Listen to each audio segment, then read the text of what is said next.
I Pankaj Kwatra welcomes you in my YouTube channel. और आज वाले इस वीडियो में मैं आपको क्या बताने जा रहा हूँ।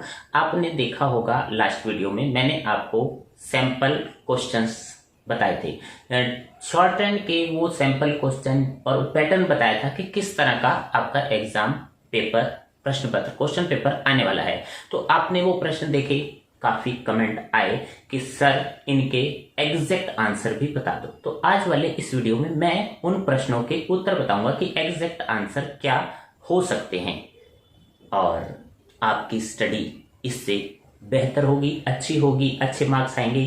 तो आपने इस वीडियो को एंड तक देखना है। जैसा कि आपको पता है कि पेपर में आपको बहुत अच्छी चॉइस मिलने वाली है, यानी 25 क्वेश्चंस होंगे और आपको सभी के उत्तर नहीं देने हैं, यानी सारे प्रश्न अटेम्प्ट नहीं करने हैं। मैं आपको सारे प्रश्नों के उत्तर बताऊंगा और आपने प्रिपरेशन बहुत अच्छे से करनी है और इस वीडियो को देखकर आपकी प्रिपरेशन अच्छी होने वाली है। तो वीडियो आपने एंड तक देखना है और प्रश्नों के उत्तर नोट करने हैं। कमेंट बॉक्स में कमेंट लिखना है कि आपको वीडियो कैसा लगा और इसी तरह वीडियो लाइक करें, देखते रहें और चैनल को सब्सक्राइब कर दें। सब्सक्रिप्शन के कोई चार्जेस नहीं है और बेल आइकन दबाने से आपको आगे आने वाले वीडियोस के नोटिफिकेशन मिलते रहेंगे। तो शुरू करते हैं आज का जो मेन टॉपिक है, answers of 12th class CBSE exam questions, sample questions. As you are watching on your screen there is a shorthand English subject code 825 answers की CBSE department of skill education sample प्रश्नों के उत्तर हैं। आपको पता है कि ये paper जो होने वाला है 1.5 आवर्स का होगा, यानी 90 मिनट्स का और 30 मार्क्स आपको इसमें मिलेंगे। और इंस्ट्रक्शंस जो हैं ये आपको लास्ट वीडियो में बता दी गई थी कि क्वेश्चन पेपर 3 भागों में बटा होगा, सेक्शन ए, बी, सी। और सेक्शन ए में एम्प्लॉयबिलिटी स्किल के क्वेश्चन होंगे। एक बार हम फिर से शॉर्ट में ओवरव्यू देख लेते हैं। सेक्शन बी जो है 70 मार्क्स का होगा और सेक्शन सी 8 मार्क्स का होगा। तो इस तरह से टोटल 25 क्वेश्चंस आपको इस वाले एग्जाम में आएंगे। Competency based main question 1 mark, 2 mark, 3 mark, 4 mark वाले अलग अलग तरह के क्वेश्चंस आएंगे। तो सेक्शन ए में आपको प्रश्नों के उत्तर का काफ़ी लंबे समय से इंतजार था, तो वो सैंपल प्रश्न और ये सैंपल उत्तर आपके सामने, आपने इनको नोट करना है अपनी नोटबुक में। कैसे? सबसे पहले जो प्रश्न पूछा गया था आपसे, व्हाट इज एन एंट्रीप्रेन्योर। अगर आपने सारे प्रश्न देखने हैं तो इससे पहले वाला वीडियो आप देख सकते हैं।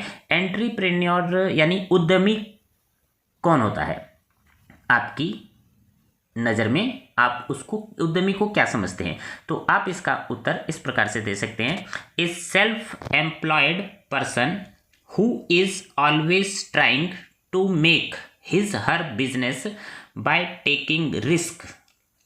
एक ऐसा व्यक्ति जो रिस्क उठाता है एंड फाइंडिंग न्यू आइडियाज, और नए नए आइडियाज खोजता है, उसको हम एंट्रीप्रेन्योर कहते हैं। तो ये था पहले प्रश्न का उत्तर। अगर आप सही उत्तर देते हैं तो आपको मिलेगा 1 मार्क, और अगर आपको किसी प्रश्न में आपको चॉइस है, 4 क्वेश्चंस हैं, 3 के ही आंसर देने हैं, तो आप इसको आंसर दूसरे को चुन सकते हैं। दूसरे प्रश्न में आपसे क्या पूछा गया था, द इंटरपर्सनल स्किल यानी पारस्परिक कौशल is often called as people skill. पारस्परिक कौशल को पीपल स्किल अक्सर कहा जाता है। डिफाइन करें, अपने शब्दों में बताना है कि आप क्या समझते हैं। तो इसका आंसर मैं आपको बताता हूं, as it involves the ability to communicate. इसमें शामिल होता है योग्यता संप्रेषण की, and build relationship with people, लोगों से रिलेशनशिप स्थापित करना, इसलिए इसको पीपल स्किल कहा जाता है। तो ये इसका उत्तर 1 मार्क का उत्तर, शॉर्ट आंसर टाइप क्वेश्चन थे और जिसको आपने डिफाइन करना है। नेक्स्ट क्वेश्चन आपसे क्या पूछा गया था, मैं एक बार याद दिला देता हूं। Write down the 4 R's and 1 U। 4 R और 1 U जो वेस्ट और पोल्यूशन को कम करने में हेल्पफुल होते हैं, वो कौन कौन से हैं? तो वो 4 R और 1 U आज मैं आपको बताता हूं। These are refuse, reduce, reuse, recycle and upcycle. ये एम्प्लॉयबिलिटी स्किल वाले यूनिट में से आपको क्वेश्चन आए हैं और आपने इनकी स्टडी की होगी। तो अगर आपको कहीं भी कंफ्यूजन है और आपकी स्टडी में कुछ कमी रह गई है तो ये सैंपल प्रश्न और उत्तर आपको आपकी स्टडी को फिर से अच्छा और अच्छा बनाने के लिए महत्वपूर्ण है। आपने इसी तरह के प्रश्न कुछ अपनी तरफ से नोट करने हैं और स्टडी को बहुत अच्छा ले जाना है और आपके 90 अबव मार्क्स आ सकते हैं अगर आपने सैंपल पेपर को देखकर स्टडी की है। नेक्स्ट क्वेश्चन, क्वेश्चन नंबर 4 आपकी स्क्रीन पर, आंसर नंबर 4। क्वेश्चन क्या था, why do we need green jobs in water conservation, यानी पानी का संरक्षण में हरित कार्य की क्या आवश्यकता है। तो मैं आपको बताता हूं उत्तर, to protect existing and future water supplies, वर्तमान और भविष्य की वाटर सप्लाई को बचाना है, and to ensure the resources are not mismanaged, जो हमारे वाटर के पानी के स्रोत हैं उनको मिसमैनेज, कुप्रबंध ना हो, उसके लिए हमें वाटर कंजर्वेशन यानी हरित कार्य की जरूरत है। तो ये था इसका उत्तर। अब चलते हैं नेक्स्ट क्वेश्चन नंबर 5 और 6 2 मार्क्स के क्वेश्चन हैं, आपको इनमें से एक ही करना है। तो आपसे क्वेश्चन नंबर 5 में पूछा क्या गया था, पहले मैं आपको ये बता देता हूं। Write any 4 barriers which an entrepreneur has to face, एक उद्यमी को कौन कौन सी 4 बाधाओं का सामना करना पड़ता है। आपने वो 4 बाधाएं, बैरियर्स बताने हैं। तो आपके सामने ये रहे 4 barriers. Skilled work force challenge, यानी अगर उद्यमी है तो आपको स्किल मैन फोर्स नहीं मिल पाती। मार्केट एंट्री रेगुलेशन, मार्केट में एंटर करने की कुछ नियम हैं, उनकी बाधाएं होती हैं। शॉर्टेज ऑफ कैपिटल, पैसे की कमी उद्यमी को होती है। एवर्जन टू रिस्क, रिस्क तो होता ही है। तो ये 4 बाधाएं एक उद्यमी के सामने आती हैं। Next question number 6, define any 4 green jobs, हरित कार्य बताने हैं in the areas of construction sector, विनिर्माण के क्षेत्र में हरित कार्य कौन कौन से हैं, 4 आपने बताने हैं। 2 मार्क्स का क्वेश्चन है। तो आपने क्या इसका उत्तर सोचा था, मैं आपको बता देता हूं exact answer. Number 1 designer, number 2 carpenters, number 3 construction workers और इंसुलेटर्स। ये 4 कंस्ट्रक्शन विनिर्माण के क्षेत्र में जो ग्रीन जॉब्स हैं वो आपके सामने।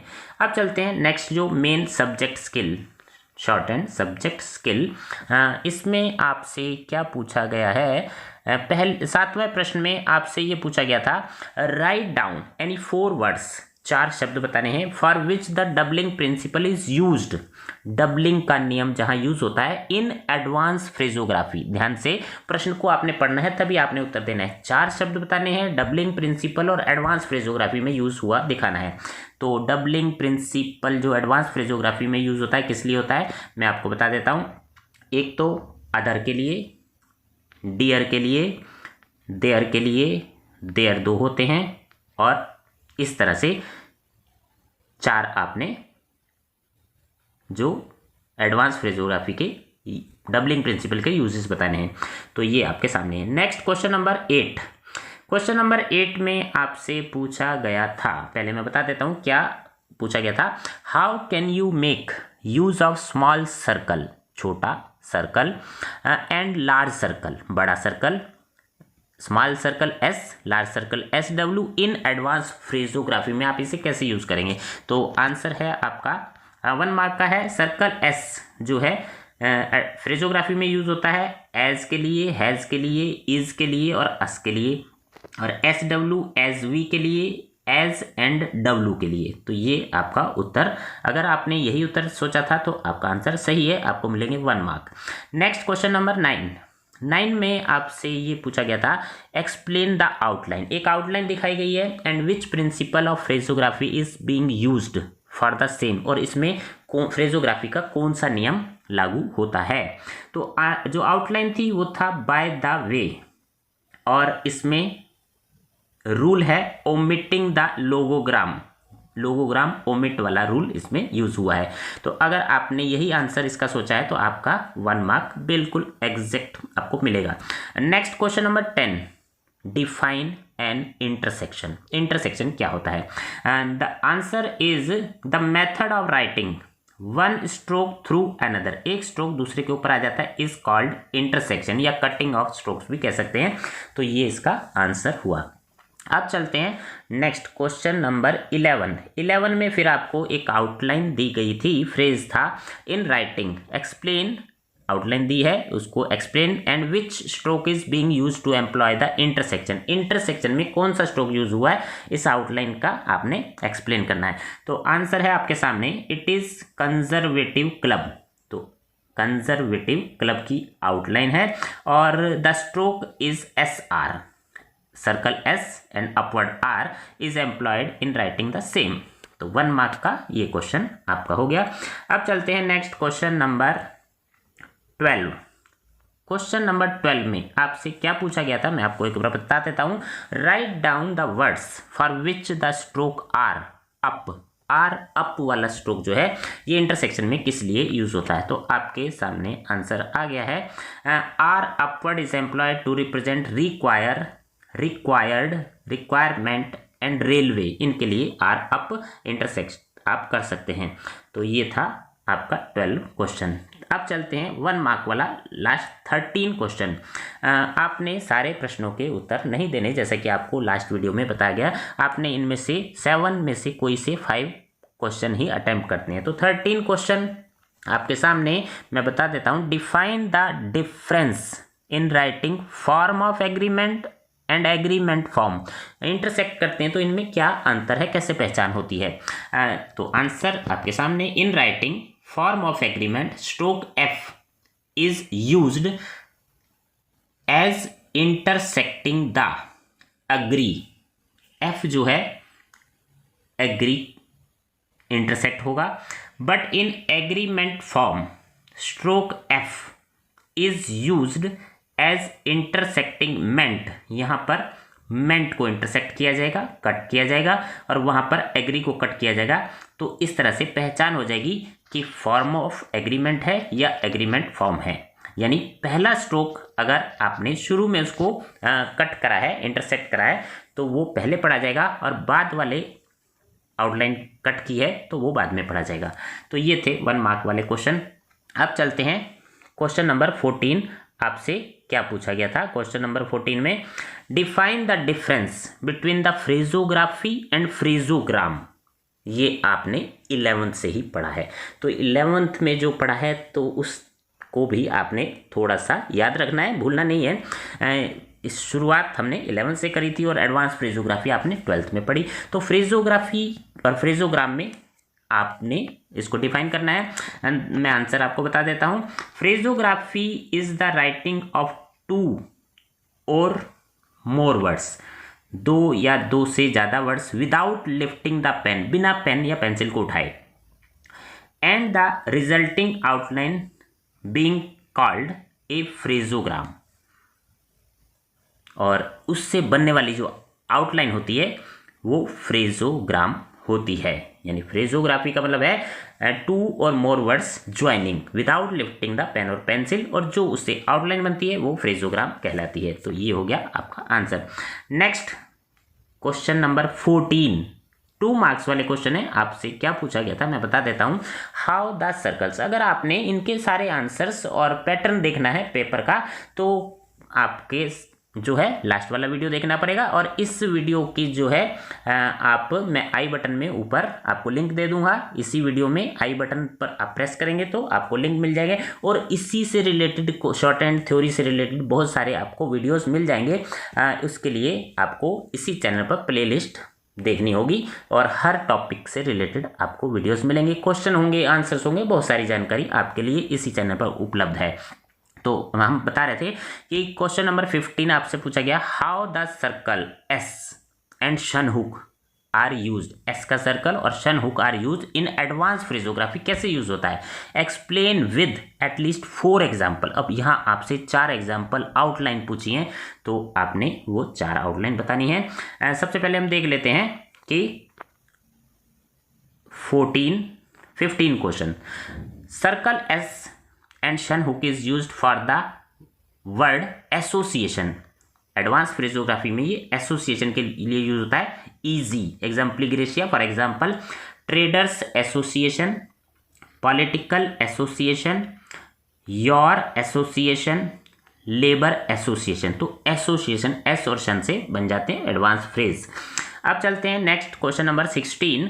How first and next, advance phrase में फर्स्ट और नेक्स्ट कैसे लिखा जाता है।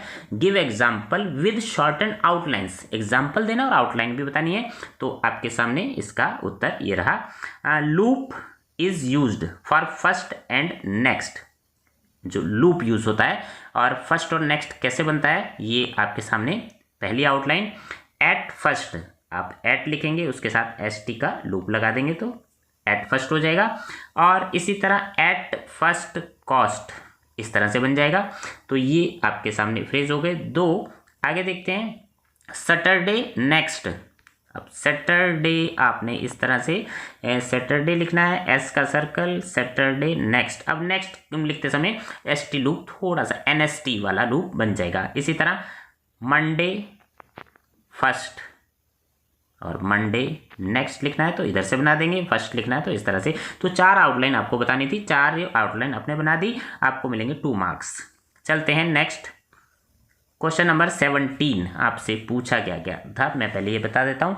Give examples of the intersection using P, intersect करना है P, J, G and N with shorthand outlines for 1 each, हर एक की एक आउटलाइन भी बतानी है आपने। तो आपके सामने ये रहा उत्तर 17 क्वेश्चन का। पी से पॉलिटिकल पार्टी, जे से पॉलिटिकल जर्नल, जी से यानी गे से इंडियन गवर्नमेंट और एन नेशनल पॉलिसी। तो ये 4 आउटलाइन आपके सामने, आपने इसी तरह से आंसर देने हैं। और अगर आप इस तरह से आंसर देकर आएंगे तो आपको एग्जैक्ट पूरे 2 मार्क्स मिलेंगे। चलते हैं नेक्स्ट क्वेश्चन नंबर 18। आप ये भी 2 मार्क्स का है और आपसे क्या पूछा गया था मैं बता देता हूँ। 18 में आपसे पूछा गया था how will you represent form and measure, measure and form phrase में कैसे बनाए जाते हैं, एक्सप्लेन विद एग्जाम्पल। मेजर और फॉर्म का फ्रेज बताना है आपने। तो form is represent with stroke F, F से फॉर्म बनता है जैसे एप्लीकेशन फॉर्म। और मेजर के लिए हमें फ्रेज बनाना है तो जैसे मेजर राम, एम स्ट्रोक जो है मेजर का कार्य करेगा। और इस तरह से आउटलाइन आप बता सकते हैं। तो ये था 18 क्वेश्चन 2 मार्क्स वाले। अब चलते हैं 3 मार्क्स वाले क्वेश्चन। आपके पास 4 क्वेश्चन है और आपने 2 के ही उत्तर देने हैं। तो 19 प्रश्न में आपसे क्या पूछा गया था मैं आपको बता देता हूं। Translate the following words, outline दी हैं 3 और उनको आपने ट्रांसलेट करना है। एडवांस फ्रेजोग्राफी वाली आउटलाइन है। And find out which consonant of logogram is omitted, इसमें कॉन्सोनेंट या लोगोग्राम या सिलेबल जो है ओमिट है वो आपने बताना है। तो पहली आउटलाइन जो आपके सामने थी, आउटलाइन के लिए और क्वेश्चन के लिए आप मेरा पिछले वाला वीडियो देख सकते हैं या फिर आप प्लेलिस्ट पर बहुत सारे वीडियोस हैं इसी टॉपिक के ऊपर। फॉर द फर्स्ट टाइम पहली आउटलाइन, और इसमें द जो है ओमिट किया गया है। इन टू कंसीडरेशन, तो यहाँ पर कन ओमिट है। और मस्ट बी आउटलाइन थी तो इसमें टी ओमिट है, गायब है। तो ये आपको प्रश्न का उत्तर आपको दिलाएगा 3 मार्क्स। Next question number 20। अब आपको पहले मैं बता दूं कि 20 में आपसे पूछा क्या गया था ताकि आपको एक अच्छे से याद हो जाए। How the large circle SS is used initially, medially and finally. Large circle SS कैसे यूज होता है, शुरू में, बीच में, अंत में। Advance phraseography explain with 1 example of each, और हर एक का आपने एक एग्जाम्पल देना है। तो मैं बता देता हूँ कि किस तरह से ये यूज होगा। आपके सामने है इनिशियल वाला example, as soon as. Middle में हम लिखते हैं तो in this city, double S है, दिस और सिटी। अगर हम अलग लिखते हैं इन दिस और सिटी तो ये दोनों एस मिलकर एक हो जाते हैं, तो ये बन जाता है इन this city.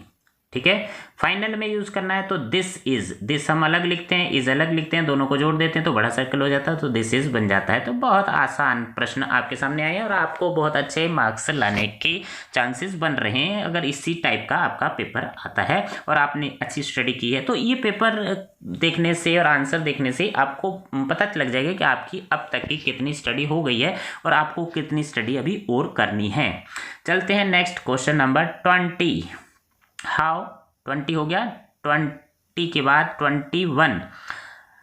How stroke K is used to represent the different intersections. K stroke से किस तरह से इंटरसेक्ट होता है, एक्सप्लेन एनी 3 विद एग्जाम्पल। अब के स्ट्रोक किस लिए यूज होता है, आपके सामने है उत्तर। के जो है कंपनी के लिए होता है, कैपिटल के लिए होता है, कैप्टन के लिए होता है, काउंसिल के लिए होता है। तो ये के स्ट्रोक जो है इंटरसेक्ट कर सकते हैं, जैसे कि आपके सामने एग्जाम्पल आ रहे हैं। वॉच कंपनी, सबसे पहले हम देख लेते हैं। वॉच कंपनी, आपने वॉच लिखना है, के इंटरसेक्ट कर देना है। इसी तरह शेयर कैपिटल, के फॉर कैपिटल के लिए भी यूज होता है, और कैप्टन ऑफ द शिप, इसके लिए भी आप यूज कर सकते हैं, या फिर आप कैप्टन कुक इस तरह भी लिख सकते हैं। कैप्टन ऑफ द, कोई भी एग्जाम्पल, आप एग्जाम्पल चेंज कर सकते हैं, बस आपको ये पता होना चाहिए कि ये जो है के कॉन्सोनेंट किस लिए यूज होता है। चलते हैं नेक्स्ट क्वेश्चन नंबर 22। 22 में आपको 3 आउटलाइंस दिखाई गई हैं और इनको ट्रांसलेट करने को कहा है। Translate the following words of intersection and find out which consonant और syllable is use to intersect, यानी कौन सा कॉन्सोनेंट या सिलेबल यूज हुआ है। तो सबसे पहले जो आउटलाइन थी वो आपके सामने थी रिजर्व बैंक की, और इसमें बी कॉन्सोनेंट का इंटरसेक्ट किया गया है।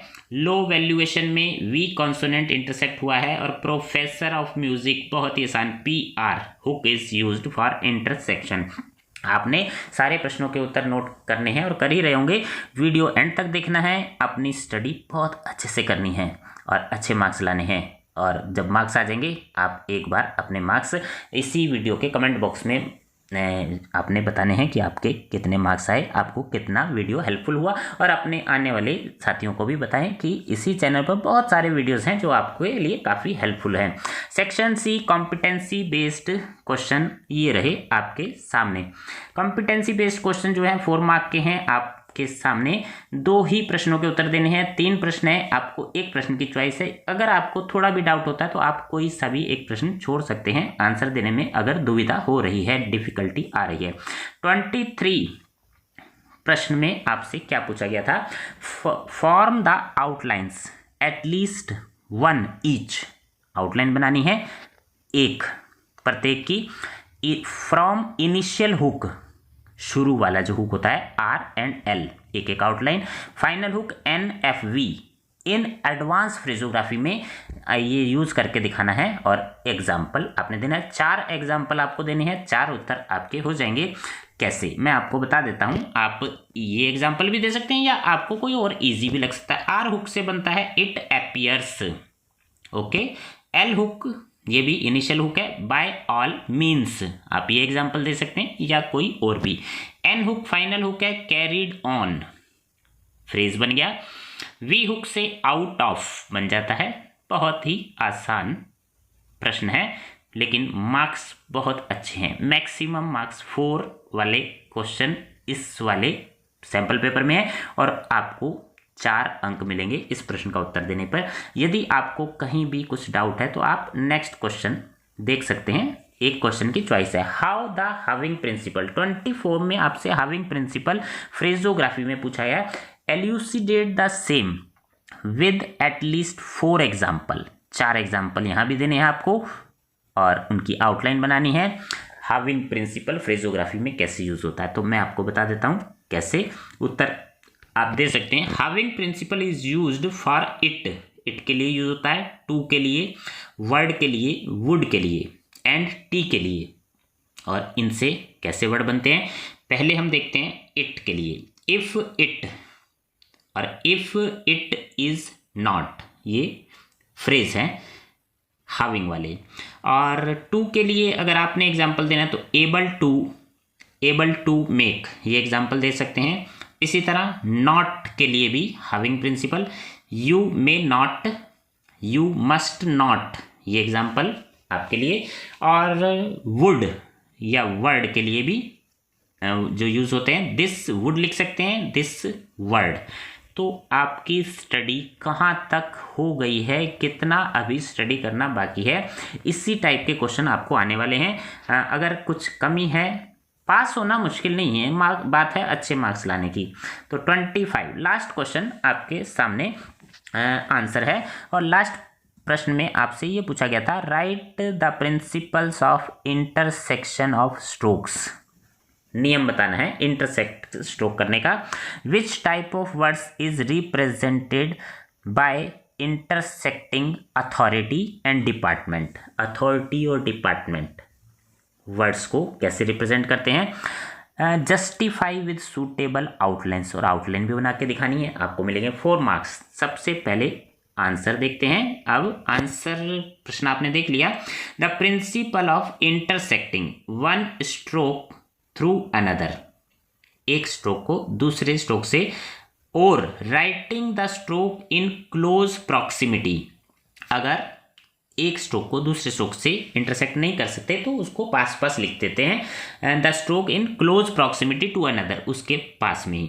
Where it is not convenient to intersect, यहाँ हम उसको कटिंग नहीं कर पाते, इंटरसेक्ट नहीं कर पाते, तो वहाँ आपको ऐसा करना है।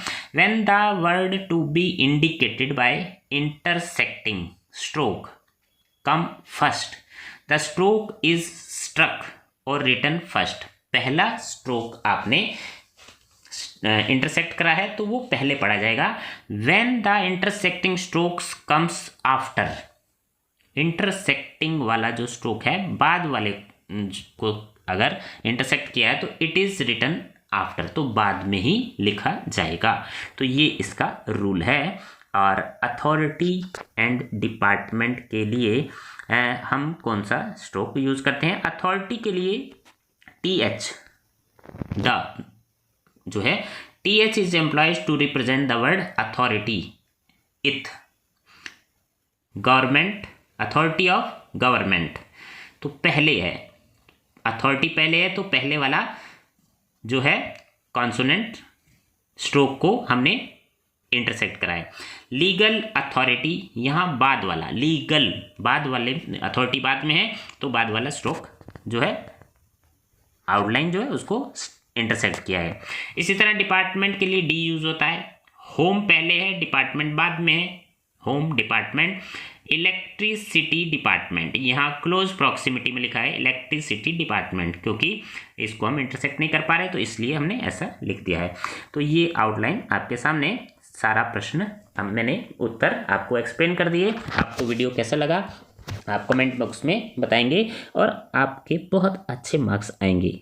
लेकिन आपने करना क्या है, वीडियो का लिंक अपने फ्रेंड्स के साथ ज़रूर शेयर करें। विद्या का दान देने से विद्या बढ़ती है। Thank you for watching.